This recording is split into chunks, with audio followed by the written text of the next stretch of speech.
Hi, my name's Nick Hounsfield and I'm founder of the Wave Bristol. The Wave Bristol is going to be an incredible place. It will be an inland surfing destination, so a beautiful lake embedded in some stunning countryside. And the idea is that people of all ages, all backgrounds, all abilities will be able to come surfing. They'll have an incredible experience getting into water, getting into outdoors, interacting with nature.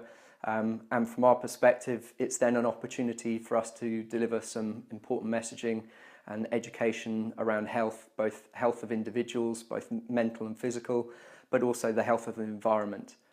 These are things that we're passionate about. I come from a healthcare background, so that's my core remit, but I've got a team around me who are equally passionate and have got also experience from an environmental perspective. I guess it's different from other projects to some degree because we're adhering to a triple bottom line of sustainability. The premise behind that is to get a balance between being financially robust for our investors, but also creating secondary and tertiary economic benefits to people around us through our supply chain, through the local community. It's then also making sure that we're creating as much social impact, positive social impact as possible. So creating jobs, but also engaging with communities, people who also possibly come from deprived backgrounds, and trying to make sure that our place is accessible for them as well. And then finally, to make sure that environmentally we're being as responsible as possible. You know, there is going to be an environmental price through what we're doing, but the idea is to minimise that as much as possible and then to better ourselves over time, looking at our energy supply, looking at things like our waste disposal, all those things so that we can just try to get to the best possible standard that we can. The main thing that's going to be different from a normal surfing experience is the fact that you are going to lose that certain amount of being lost in nature, just being at one with nature and the sea, that sense of discovery of a new space, of a new place. However, I think it's more than made up for the fact that people will be able to predict when they can go surfing, they can improve, they'll get loads and loads of waves per hour, which is going to be really important for progressing and improving and understanding how surfing works, how to get fitter, healthier through using surfing as a form of exercise. But using Surf Loch technology, the interesting thing there is, the aesthetics of the space and the site. We're back to our original vision of being able to have an empty lake with just waves rolling down it, and those waves are coming very frequently. A wave every 10 to 15 seconds. So there's going to be plenty of waves for everyone.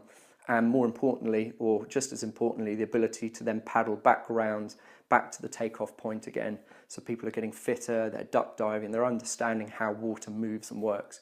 And that's really exciting because then we're not just making people who are good at riding boards, but we're proper watermen or women, making sure that they understand water and the ways in which waves break and a healthy respect for the ocean.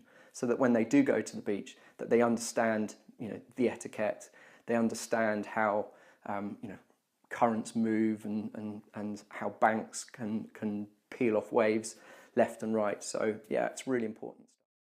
For us, where we're trying to make people understand or help people understand why the environment that we live in is so important, then actually we want to be minimising that sort of artificial feel, so it doesn't feel like we've just dropped something in the middle of countryside. But our landscape architects have been incredible about trying to blend us into the environment that we're designing. So I'm confident that through that it can still feel like a genuine immersive experience, even though it's something that is entirely artificial that we're doing. So that blend is the challenge, but it's also the opportunity.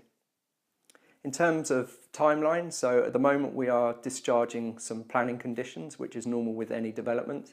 So that's just giving the council a bit more information about the materials we're using, giving them our sustainable transport plans, making sure that they are comfortable that we're going to be doing this the right way, which obviously that's always been our intention.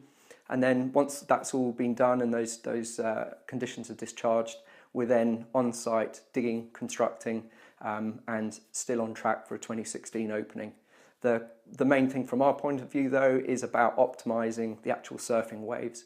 making sure that people are going to be getting maximum sort of value for money, but also making sure that it's good for people of all abilities. So beginners are having a great time, intermediates are having a great time, but also the professional surfers. So many of our ambassadors will be coming on site and making sure that it's a genuine surfing experience.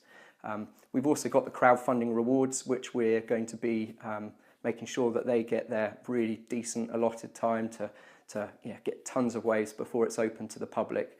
It'll be a great chance to meet them all, and hopefully we'll all be charging into the future. Very, very excited. So looking forward to seeing people there, and watch this space, follow us, and make sure you're on the journey with us.